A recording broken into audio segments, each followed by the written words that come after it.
Y en Puerto Rico se hablaba de que la economía subterránea era tan bestial que hacía falta poner un impuesto al consumo, porque era tan bestial la economía del narcotráfico en Puerto Rico que se le consideraba la tercera industria más grande de Puerto Rico.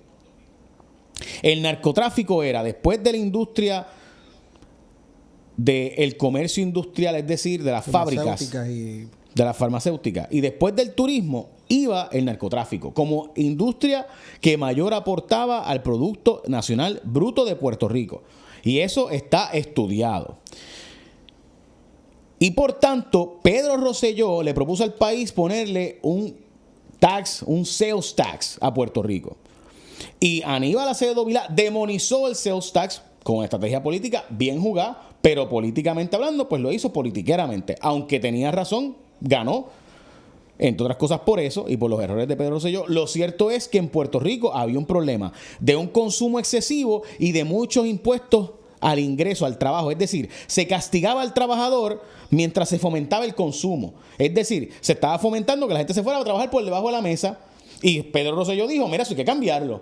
Y yo no tenía razón. Igual que tenía razón Alejandro García Padilla cuando propuso aumentar el impuesto al consumo para eliminar completamente las planillas. Tenía razón. Yo puedo estar en acuerdo o en desacuerdo. Mi opinión es que tenía razón. Tú puedes decir que no tenías razón. No, yo pienso que tenés razón. Para ti no tienes razón. Para mí sí. Yo no, pienso que tenía razón y pienso que lo que se aprobó aprobándose fue lo peor de todo. Lo peor. Gracias a Carmen Yulín y al grupo que estaba de Luis Vega Ramos, que estaba buscando que el gobernador se quitara para que entrara David Bernier. Y eso fue parte de una estrategia para sacar ¿verdad?, al gobernador y que entrara o Bernier o Yulín. Y se creía que Yulín tenía un espacio si Bernier no corría. Y eso fue lo que se creyó en ese momento. Y destruyeron a Alejandro García Padilla con toda la intención de ellos poder aspirar. Y eso es una estrategia política, bien jugada para ellos políticamente. Le salió mal porque ganó Ricky Rosselló, pero fue la estrategia política. Pero hemos estado rehenes. Los impuestos en Puerto Rico han sido rehenes. En vez de buscar qué es lo mejor para el desarrollo económico, han sido rehenes de qué partido político está gobernando en qué turno. Y el mejor ejemplo es que después de que aumentan el impuesto, no lo eliminan. Por ejemplo, Ricky Rosselló, ¿por qué no bajó el IVA al 7%? No estaba pignorado al 11.5%, estaba al 7% pignorado, pero lo aumentaron a 11.5% y entonces lo pignoraron para dejar ahí por ahí para abajo todo el asunto, porque recuerda que nunca se pudo emitir aquella deuda de Cofina. Se iba a emitir, pero nunca se pudo emitir. Trataron, pero no pudieron. Se bajó el 7 a los alimentos. A los 7 de los alimentos en los restaurantes que la calificaran. Y además de eso, pues nada, recuerda que en los supermercados pagan solamente el IVA municipal, el 1%. Y la propuesta era que se eliminara 100% de todos los alimentos. Correcto. No prosperó. Ni va a prosperar porque en Puerto Rico la industria de la comida afuera es extremadamente jugosa, hay muchos chavos. Entonces, ¿qué pasa, Adolfo? Pedro Rosselló tenía razón al punto de que Aníbal después adopta su propuesta y propone un IVA de 10%. Pedro Rosselló dice de 4% y terminan cuadrando por un 7% por un error de la legislatura de José Aponte y demás, pero para mí nunca fue un error, para mí fue la forma de salvar cara y se aprobó un 5.5% que terminó siendo un 7% con el impuesto municipal. O sea, esos son los datos históricos. Y después vino el PNP, que decía que había que eliminar o disminuir el IVA porque era terrible, después de que ellos fueron los que propusieron. Y lo ignoraron a 50 años, lo usaron como colateral por 50 años bajo Luis Fortuño. Y esos son los datos. ¿Y por qué se hizo eso? Se hizo porque había que atacar la economía subterránea, porque en Puerto Rico se sabe que el narcotráfico mueve billetes como loco. Y la economía subterránea no solamente de narcotráfico, también de un montón de gente que trabaja por debajo de la mesa, porque si trabaja por encima de la mesa, pierde las ayudas. Tenemos un montón de gente que hace uñas, que arregla zapatos, que chiripea, que hace patios, que no paga impuestos o que lo hace de forma limitada porque de lo contrario perdería las ayudas. Así que en Puerto Rico se sabe que tanto la economía subterránea legal como la economía subterránea ilegal es tan y tan grande que se planteaba que si el IVU fuera capaz de captar todo lo que se supone que es entre 80 y 90%, recuerde que siempre hay una evasión en todo sistema de contribución, incluyendo el consumo, la captación iba a ser de más de 2 billones. Cuando Aníbal lo implementó, nunca dio los 2 billones. Aníbal apostó a que iba a dar más de 2 billones y que iba a tener más de 1 billón para soltar por ahí y ganarse las elecciones. No ocurrió, porque lo que captó fue 1.000 millones por la evasión enorme en el principio, porque eso no se contó con que iba a haber una evasión tan grande, y la evasión fue de 50%, 45%. Había estudios que planteaban entre 40 y 50% de evasión contributiva del IBU. Termino con esto. Y te escucho, Adolfo. Es bien peligroso lo que están haciendo los políticos ahora hablando de eliminar o reducir el IBU, porque no pueden hacerlo. Mentira todo. Y está ignorado porque el PNP en el 2018, bajo Ricardo Rosselló, acordó con los bonistas, con lo cual, Adolfo, yo no tengo ningún problema. Escucha lo que voy a decir, que yo creo que es la primera vez que lo digo, si no es la segunda. Yo no tengo problema en que se ignorara el IVA al 5.5% si tú ibas a wipearte a los impuestos de GOs, o sea, a los bonistas de GOs. Pues tenías que escoger uno de los dos. Aquí tenemos dos mamuts peleándose, que uno se llama COFINA, que es el impuesto que se paga con el IVU, y tenemos otro mamut, que era el impuesto de los bonistas de GOs, que eran los que se pagaban con los otros impuestos, los arbitrios, y especialmente con las planillas. Pues tú tienes que escoger uno de los dos. ¿Cuál de los dos tú ibas a escoger? Ricardo Rosselló escogió COFINA. ¿Por qué? Habían diferentes razones, pero una de las razones principales es porque COFINA vino a negociar antes y estuvo dispuesto pues a hacer unas cositas que... Más flexibles. O sea, qué fino tú te has vuelto. Flexible. Más flexible. Era más... Era más flexible. Bueno, estaban dispuestos a que dentro de 10 años tú me pagas los 1,000 millones, arrancamos con 400 y poquito a poco hasta llegar allá, el gobierno de 10 años, pues ese que se jodó. Pero el día... Allá vemos. Sí, allá, bregamos. Entonces, ¿qué pasa? Que Ricardo Rosselló aprobó que el IBU quede para siempre a 11.5% por los próximos 50 años. Eso se aprobó. Ricardo Rosselló, el gobierno de Johnny Méndez y de Tomás Rivera Chats aprobaron eso. Y después, cuando vinieron los GOs, también ignoramos los impuestos de planillas y la curudita y demás a esos impuestos de GOs, en este caso del gobierno central, y fue Tatito Hernández, José Luis Dalmau y el gobernador Pedro Pierluisi, con el voto del PNP. Así que los dos impuestos en Puerto Rico quedaron ignorados, quedaron atados a la deuda y por tanto por sentencia federal no se pueden reducir sin que el Tribunal Federal lo acuerde con la anuencia de los acreedores. Igualito que mañana, tú tienes una casa hipotecada y tú quieres tumbar la casa para hacer una nueva, tienes que pedirle permiso al banco porque hay una hipoteca que graba que dice tú no puedes hacer con esa casa lo que te dé la gana. Y para tú hacer un cambio tienes que tener la anuencia, el acuerdo, que el banco diga, ok, puedes hacerle esos cambios, esas mejoras, esa venta, lo que tú quieras hacer de esa hipoteca. Porque está hipotecada, la casa es tuya, pero con ciertas restricciones y condiciones. En este caso, si tú quieres cambiar el IBU, tienes que buscar cómo lo vas a pagar. Podríamos hacerlo subiendo los impuestos de la propiedad. Por ejemplo, que ahora en Puerto Rico, en vez de pagar un IBU de 11.5, los bonistas estén de acuerdo en bajarlo a un 5% y subir considerablemente el impuesto de la propiedad. ¿Eso es lo que se está proponiendo? No. Pues todo lo demás es embuste. Te escucho. Y te voy a ser franco, el IBU que tú estás hablando de que puede ser una posibilidad, que es el a través del impuesto a la propiedad, es menos regresivo que lo que sería un impuesto al consumo como el que tenemos hoy, donde tanto el rico como el pobre paga absolutamente el mismo impuesto, que fue lo que se habló desde el principio con este asunto.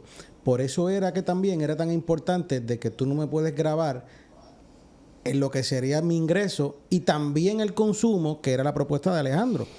Que me parece que la propuesta de Alejandro en aquel momento, y yo he sido crítico de Alejandro García Padilla 60 veces, pero en esta se la tengo que decir, que la propuesta de Alejandro García Padilla era mejor que lo que se aprobó. Y lo que se aprobó bajo la legislatura del Partido Popular en conjunto con los votos del PNP y que había ahí, se juntaron la Asociación de Alcaldes y la Federación de Alcaldes, estaban sentados en la misma mesa, se trajeron economistas de algunos con mejores prestigios que otros a plantear cómo es que la propuesta de Alejandro podía destruir la humanidad y todo eso.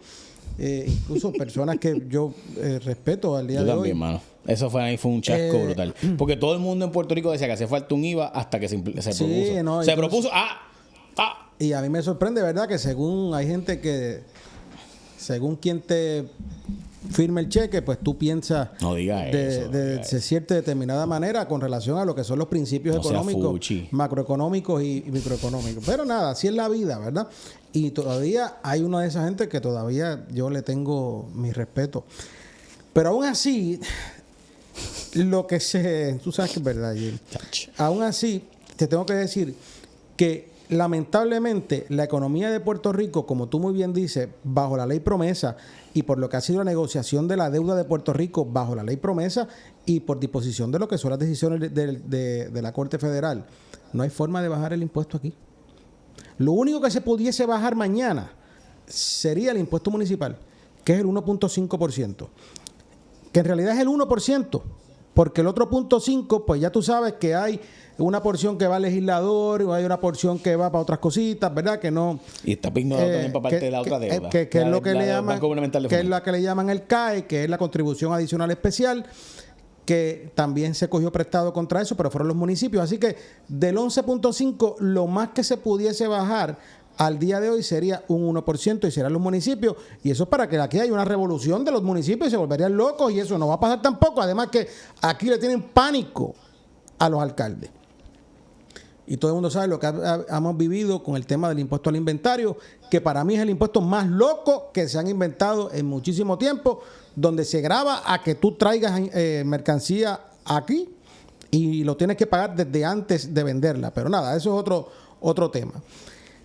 Y que lo tienes que pagar varias veces si no la vendiste en un solo año. Así que es el impuesto más loco que yo he visto. Yo en creo una que isla, sí. En una isla donde tú dependes absolutamente de lo que pudiese tener aquí. Tú quisieras que aquí, mientras más almacenes, mejor. Claro. En toda la isla deberíamos querer que hubiera todos los almacenes posibles. Pero aquí, pues somos genios y grabamos. Pero es que no saben, el impuesto al inventario es un impuesto a que tú almacenes cosas, porque se pone mensualmente, si algo no se vende en 30 días, tiene que pagar una tasa que va hasta el 10.5%, by the way.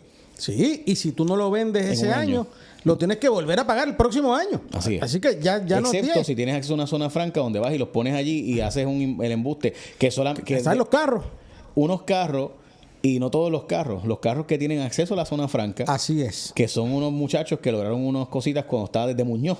Pues, que por eso, aquí siempre lo hemos dicho, todos somos iguales, pero hay unos más iguales que otros, ¿verdad? Y eso sí, han tenido siempre esa... No, aquí la ley 75 es la ley la ley más interesante de todo el mundo. Sí, es una bendición. Pero pues aquí vemos que hay gente que pues todavía se sorprende que pasen cosas. No, entonces tú ves la gente que entra a Amazon y dice, Amazon, hijos de tuta, ¿cómo no me envían a Puerto Rico algo? No, el problema no es Amazon, el problema es que en Puerto Rico tiene un distribuidor exclusivo y no le permite vender a Puerto Rico ese producto. Pero nada, y el distribuidor exclusivo en Puerto Rico le sube el precio 10 veces. 10 veces, pero nada, y lo regula. Y por otro lado, la ruta de Puerto Rico, pues hubo unos muchachos también que la compraron de Amazon. Pero nada. ¿Quiénes habrán sido, oye? ¿Tú sabes quiénes son? Sí, yo sé quiénes son, ¿Tú pero... sabes que yo no sé quiénes son? Ilústrame. No te lo digo ahorita. Porque... O sea, que los almacenes de Dorado tienen nombre y apellido. Ah, sí. No me digas que tienen que... Porque pasan por el puerto de San Juan. Ahorita hablamos, tú sabes, lo hablamos ahorita si quieres, pero tú conoces a esos muchachos muy bien. ¿Sí? Sí. No me digas. Sí, ¿Tienen carro chocarrero? No sé. Te digo ahorita. Porque no sé de qué estás hablando. Me quieres provocar y no... No, de verdad no tengo idea de qué estás hablando. Ahorita. Bueno, la cosa es que, Jay, aquellos que están hablando allá afuera, para decírselo a la gente, de que quieren bajar el impuesto de venta y uso, eso es filfa.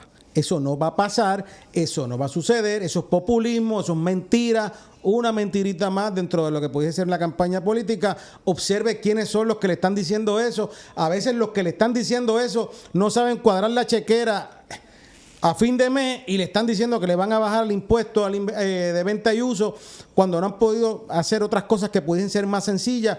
Lo único que se puede bajar, como les menciono, es el 1% de los municipios y no va a pasar porque el pánico que se le tiene a los alcaldes. Así que al día de hoy el esquema contributivo de Puerto Rico es el más malo que se pudo haber tenido en los últimos 20 años. Aquí se paga un sales tax, el más alto de toda la nación, y encima de eso tienes que pagar contribuciones sobre ingresos. Aquí te están duplicando la carga económica, y cuando uno se pone a analizar cuánto es que la gente se queda del cheque después de pagar todos los impuestos, Jay, estamos hablando de que es menos o cerca del 30%. Adolfo, yo recuerdo que Puerto Rico era una jurisdicción barata en comparación con los estados. Yo recuerdo que mi papá y mi mamá hablaban de eso. Eso era un tema común, de cómo en Chicago era mucho más caro que aquí. Ya esa no es la realidad. No. Y en gran medida se debe no al estatus, porque rápido echar la culpa al estatus. No se debe a decisiones de que somos una isla. No se debe a que aquí la crudita se triplicó. Y por tanto, la gasolina, que en Puerto Rico era mucho más barata que en los estados, se puso casi a la par e incluso subió en algunos lugares hasta más que en los estados, porque recuerden que en Puerto Rico la gasolina que llega de fuera de los Estados Unidos, gran parte de ella llegaba hasta de Turquía, by the way. Y entonces esa gasolina se vendía más barata aquí, pero le pusimos la crudita y ahora cada galón paga 16 centavos. O sea, tú pagas 4 chavos más por cada litro de gasolina. Y eso es un montón de chavos cuando lo ves en el acumulado, obviamente. Y cuando tú ves, y en el caso, y lo mismo ocurre con el tema de los peajes. Los peajes en Puerto Rico, si tú ves una persona que trabaja en San Juan, que vive en Arecibo, lo cual pasa bastante porque no consigues casas a precios razonables hasta allá, pues tienes que chuparte, pues ahí hay 40 pesos, 50 pesos al mes. Son 200 pesos. Estamos hablando del pago de lo que antes era un carro barato, pues hoy día se te ven los peajes. Eso no es una opinión, esos son los datos. Y además de eso, tienes entonces el impuesto al inventario, que también encarece. Y entonces el impuesto del IVU es el más alto en toda la nación, más tienes tasas de contributivas altas al trabajador, que se han mejorado gracias al crédito al trabajo, que hay que darle las gracias a Mr. Nidia Velázquez, que nos incluyó ahí obligatoriamente en los fondos federales para eso, y Mr. Biden, que hay que agradecerle eso. Pero ciertamente estamos hablando de un país que se convirtió en una jurisdicción extremadamente costosa. Y además, especialmente del año 2002 para acá, con el aumento de los precios de combustible, la luz acabó de darle la pescosa más grande al país, porque ahí, aunque no tuviéramos, ¿verdad? No teníamos el control, se dispararon los precios de los combustibles a nivel global, especialmente los que nosotros usamos, y por tanto el precio de la luz aumentó dramáticamente. No hay ahora mismo en Puerto Rico forma de tú evitar los costos tan elevados de hacer negocios aquí o de vivir en Puerto Rico, porque todo está pignorado, todo está hipotecado a la sentencia del caso federal del IVU, de Cofina, de los GIOs, de las contribuciones sobre ingresos, y por tanto la crudita también está pignorada ahí. Todo eso está pignorado. Y además, en gran medida, lo voy a decir, y yo sé que este es el tema diabólico, para pagar las pensiones. Porque las pensiones, los 3,000 millones de pesos que Puerto Rico paga en pensiones, se pagan de esos impuestos que no se pueden bajar, porque de lo contrario, ¿con qué pagas las pensiones? Así que los políticos están hablando ahora de pensiones bajar, del sector público. Correcto, pensiones del gobierno. Sí. A costa del sector privado. Los 140,000, 120 y pico de mil de pensionados de Puerto Rico, no se puede, porque o es eso o se quedan sin pensión. O sea, entonces, cuando tú escuchas hablar a un político que va a bajar el IVU, que te diga con qué va a pagar las pensiones, se acabó el tema, porque las pensiones se pagan con eso. Esa es la verdad. Pero el diablo Lucifer Satanás es el que diga algo de eso.